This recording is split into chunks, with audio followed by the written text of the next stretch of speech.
नमस्कार मित्रांनो, रक्षाबंधन स्पेशल आजची आपली सत्ययुगातील कथा म्हणजेच आजच्या झारखंडमधील छोटा नागपुरी येथील सत्य घटनेवर आधारित आहे। ही कथा म्हणजे एका कुटुंबातील 7 भाऊ त्यांच्या एकुलत्या एक बहिणीचं मांस खातात त्यावेळी घडलेली घटना आहे। एका गावात एक कुटुंब राहत होते।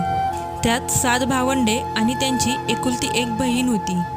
त्यांचे आईवडील लवकरच हे जग सोडून गेल्यामुळे 7ही भावंडे व्यावहारिक काम लवकरच शिकली। सुरुवातीला प्रत्येकाला त्यांचा उदरनिर्वाह करताना खूप अडचणी आल्या, पण कालांतराने सर्व काही हळूहळू सोपं होत गेलं। त्या काळी समाजातील पुरुषांचे मुख्य काम म्हणजे जंगली प्राण्यांची शिकार करणे, तर स्त्रियांचे काम फक्त घरातील कामं करणे आणि मुलांचा सांभाळ करणे एवढंच होतं। त्यांची छोटी बहीण ही अतिशय शांत, आज्ञाधारक आणि सुसंस्कृत होती।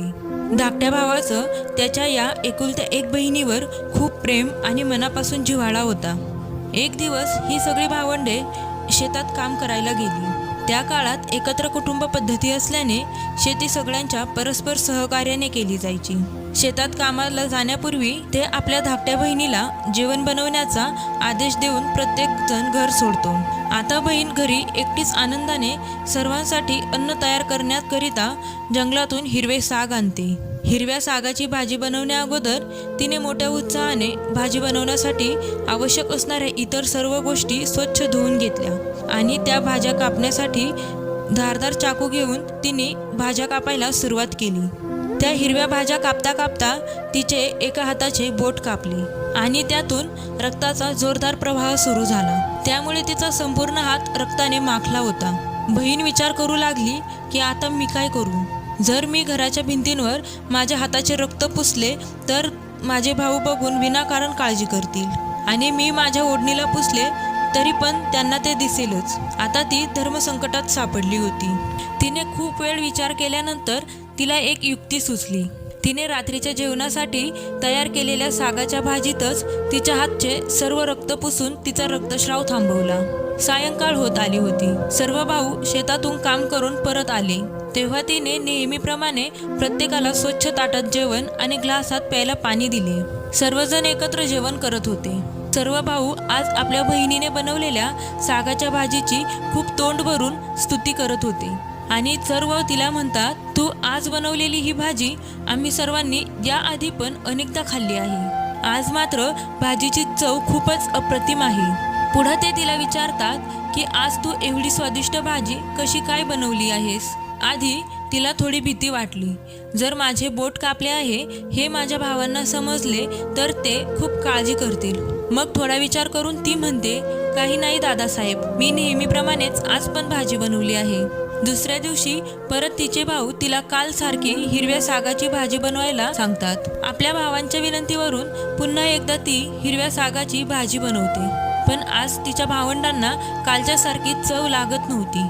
त्यानंतर त्यांनी तिला 3-4 वेळा हीच भाजी परत परत बनवायला सांगितली, पण रक्तात भिजलेल्या सागाची चव त्यांच्या जिभेवरून निघतच नव्हती।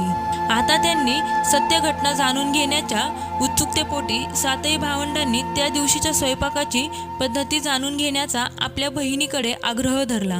जबरदस्तीने आता तिला त्या दिवशीची संपूर्ण घटना भावांना सांगावी लागली।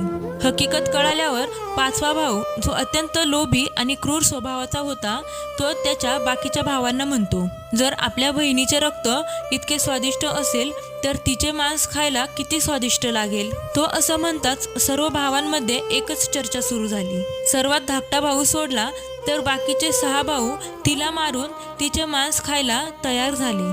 आता मांस खाण्याच्या विचाराने सर्वांच्या तोंडाला पाणी सुटले होते। आपल्या भावांच्या मनात आपले मांस खाण्याचा किती लोभ निर्माण झाला आहे हे तिच्या लक्षात येत होते।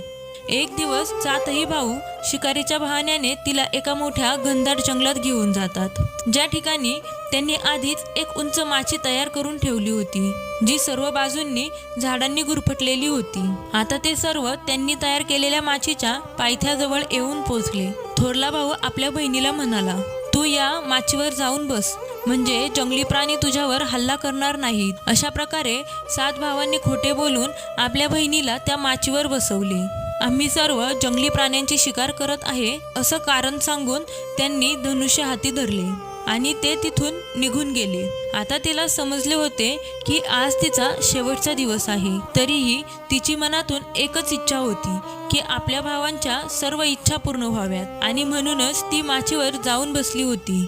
आता सर्व भाऊ धनुष्यबाणांसह मध्यवर्ती झाडावर बांधलेल्या माचीपासून काही अंतरावर असलेल्या एका टेकडीजवळ जाऊन बसले. त्यांनी त्यांचे बाण एका खडकावर घासून धारदार करून घेतले.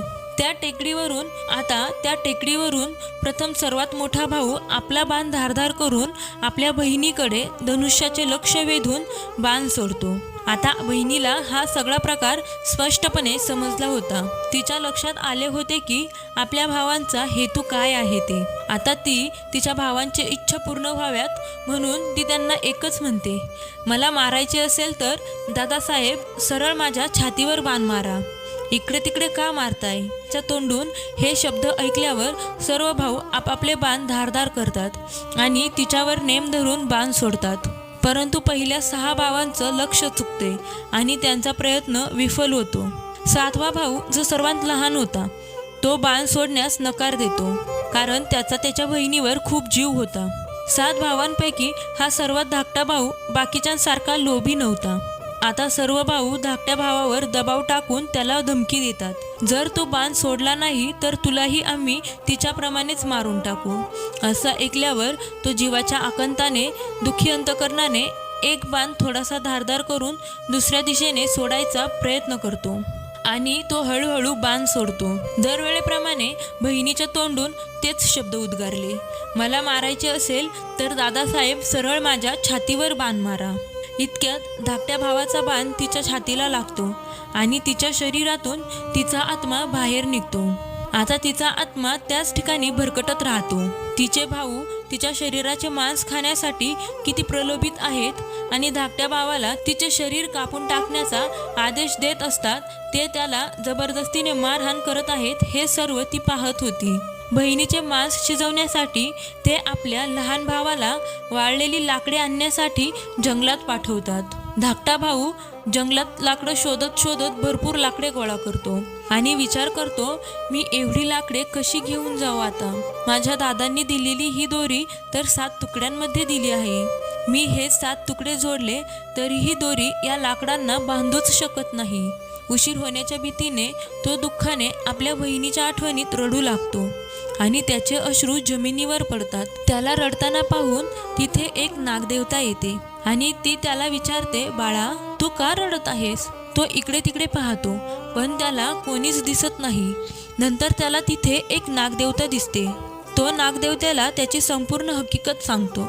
नागदेव त्याला म्हणतात, मी माझ्या शरीराला दोरीसारखा या लाकडात गुंडाळतो आणि तू ही लाकडे इथे ठेवताच मी हळूहळू निघून जाईन.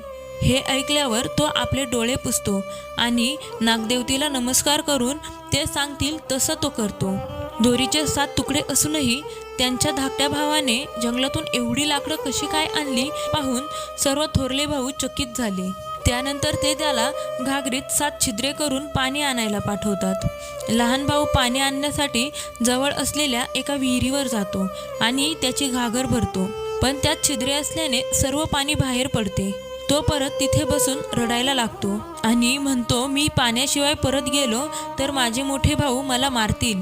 आता त्या विहिरीच्या पाण्यातील बेडूक, खेकडे आणि मासे हा सारा प्रकार ऐकत होते. ते त्याला रडताना पाहून तिघेही विचारतात, बाळा तू का रडत आहेस. मग तो आपल्या परीक्षेचा तपशील त्यांना सांगतो आणि म्हणतो, मी माझ्या प्रिय बहिणीच्या शरीराचे मांस कसे काय खाऊ शकतो. मी जेवलो नाही तर माझे मोठे भाऊ मला पण तिच्यासारखंच मारून टाकतील. यावर बेडूक म्हणतो, काळजी करू नकोस, आम्ही सर्व ह्या घागरीच्या छिद्रात अडकतो. मग मासे आणि खेकडा म्हणतो, तू आम्हाला या घागरीत भरून घेऊन जा. जेव्हा तुझे भाऊ बहिणीचे मांस खात असतील तेव्हा तू आम्हाला खा. असं केलं तर मोठ्या भावांना शंका पण येणार नाही. त्याने खेकडा आणि मासे यांनी सांगितल्याप्रमाणे केले. रात्री जेव्हा त्याला बहिणीचे शिजवलेले मांस जेवणासाठी दिले तेव्हा मोठ्या भावांपासून लपून तो तिचे मांस एका मातीच्या ढिगाऱ्यात लपून ठेवतो. कालांतराने तिथे एक मोठं बांबूचं झाड उगवते. या घटनेच्या अनेक वर्षांनंतर एक भिक्षा मागणारा भिक्षुक त्याच ठिकाणाजवळून जात असतो आणि तो एवढं सुंदर बांबूचं झाड बघून विचार करतो की एवढ्या सुंदर बांबूंपासून तंबोरा बनवला तर त्यातून किती मधुर सूर निघेल. त्याच क्षणी बांबूतून आवाज येतो, नको रे नको कापू, हे तर माझ्या भावाच्या प्रेमाचं प्रतीक, नको रे नको कापू. तरी हा भिक्षुक त्याचा बांबू कापण्याचा मोह आवरत नाही आणि तो तंबोरा बनवण्याच्या हेतूने बांबूचा एक जाड तुकडा कापून घेतो. या बांबूच्या तुकड्यातून खूप सुंदर आवाज निघेल असा विचार करून तो भिक्षुक या बांबूपासून एक सुंदर तंबोरा बनवतो. यातून इतका मधुर आवाज निघायचा की भिक्षुक जिथे वाजवायचा तिथले लोक त्याच्या आवाजाने मंत्रमुग्ध व्हायचे. एके दिवशी तो भिक्षा मागण्यासाठी तंबोरा वाजवत इकडे तिकडे फिरत असतो. आता तो फिरता फिरता त्या बहिणीच्या मोठ्या भावाच्या घरी येऊन पोचतो. त्याचे मोठे घर पाहून तो अधिक पैशाच्या लालचमध्ये येऊन जोरजोरात तंबोरा वाजवू लागतो. यावेळी तंबोऱ्याचा मधुर मधुर आवाज कर्णकर्कश होत होता आणि जेव्हा भिक्षुक काही नवीन धून वाजवण्याचा प्रयत्न करायचा तेव्हा त्यातून एकच सूर पुन्हा पुन्हा यायचा, नको रे नको वाजू हा तंबोरा, हे तर माझ्या दुश्मनाचं घर. जेव्हा हा सूर पुन्हा पुन्हा ऐकला जातो तेव्हा थोरला भाऊ घराबाहेर निघतो आणि त्या भिक्षुकाला मारहाण करतो, त्याला घरापुढून हाकलून देतो. असे हिंडत फिरत तो भिक्षुक प्रत्येक भावाच्या घरी जातो. दरवेळेप्रमाणेच यातून एकच सूर निघायचा, नको रे नको वाजू हा तंबोरा, हे तर माझ्या दुश्मनाचं घर. हा सूर ऐकून सर्व भावंडे भिक्षुकाला शिवीगाळ करून हाकलून देतात. शेवटी आता तो त्या लहान भावाच्या घरी पोहोचतो. धाकट्या भावाच्या अंगणात शिरताच तंबोऱ्यातून पुन्हा एकदा पहिल्यासारखी मंत्रमुग्ध करणारी धून ऐकू येते. लहान भाऊ अतिशय मधुर आवाजातील हे स्वर ऐकून अगदी मंत्रमुग्ध होतो.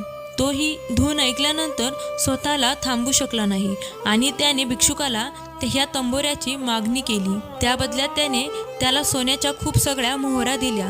त्याचा चांगल्या प्रकारे आदरातिथ्य केले. वेळ हळूहळू निघून जात होता. लहान भाऊ काही दिवसांसाठी त्याच्या कामानिमित्त बाहेर गावी जातो. तो जेव्हा परत आला तेव्हा त्याला दिसले की त्याची खोली कोणीतरी खूप सुंदर सजवलेली आहे आणि घरातील सर्व भांडी देखील व्यवस्थित ठेवली आहेत. लहान भाऊ विचार करत असतो की मी बाहेर जाताना माझ्या खोलीत एवढी सुंदर सजावट तर केली नव्हती, मग एवढी सुंदर सजावट कोणी केली असेल. त्याला वाटतं कदाचित कुठल्या तरी भावाने येऊन माझी खोली एवढी सुंदर सजवली असेल. जेव्हा केव्हा तो कामानिमित्त घराबाहेर जायचा तेव्हा हाच प्रसंग दरवेळी आणि वारंवार दिसला. आता त्याच्या मनात हे पाहून कुतूहल निर्माण होऊ लागलं होतं. आता त्याला हे जाणून घेण्याची खूप तीव्र इच्छा झाली होती. तो नेहमी विचार करत असायचा, मी बाहेर गेल्यानंतर माझं घर इतकं सुंदर कोण सजवत असेल. तो त्याच्या सर्व थोरल्या भावंडांना विचारतो, परंतु ते लोक अशी सजावट करण्यास स्पष्टपणे नकार देतात. एक दिवस तो सत्य जाणून घेण्यासाठी काही कामाच्या कारणाने बाहेर जात असल्याचे भासवून घराच्या बाहेर निघून गेला आणि थोड्या वेळाने तो घराच्या खिडकीतून पुन्हा परत येतो आणि त्या खोलीत ठेवलेल्या चटईच्या मागे लपतो. काही वेळ वाट पाहिल्यानंतर तो पाहतो की एक सुंदर मुलगी त्या तंबोऱ्यातून बाहेर पडते. ती खोलीत प्रवेश करते आणि संपूर्ण खोली साफ करून पुन्हा त्याच तंबोऱ्यात प्रवेश करते. हे दृश्य पाहून त्याचे मन मात्र आता थक्क झाले होते, कारण त्या मुलीचे स्वरूप त्याच्या धाकट्या बहिणीसारखे होते. दुसऱ्या दिवशी तो पुन्हा एकदा त्याच प्रकारे लपतो आणि सुंदर मुलगी संपूर्ण खोली साफ करून तंबोऱ्यात परत जाण्याच्या बेतात असताना त्याने त्या मुलीचा हात धरला आणि लगेचच तो तंबोरा जाळून नष्ट केला. त्यानंतर त्या मुलीने कायमचे मानवी रूप धारण केले आणि आता ही दोन्ही भावंडे अगदी साधेपणाने आपलं आयुष्य आनंदाने आणि प्रेमाने एकमेकांना जीव लावून जगत आहेत. मित्रांनो, आशा आहे तुम्हाला आजची ही जेव्हा 7 भाऊ आपल्या बहिणीचा मांस खातात ही बहीण भावाची हृदयस्पर्शी कथा नक्कीच आवडली असेल.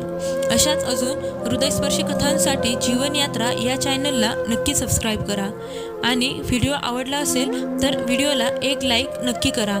धन्यवाद.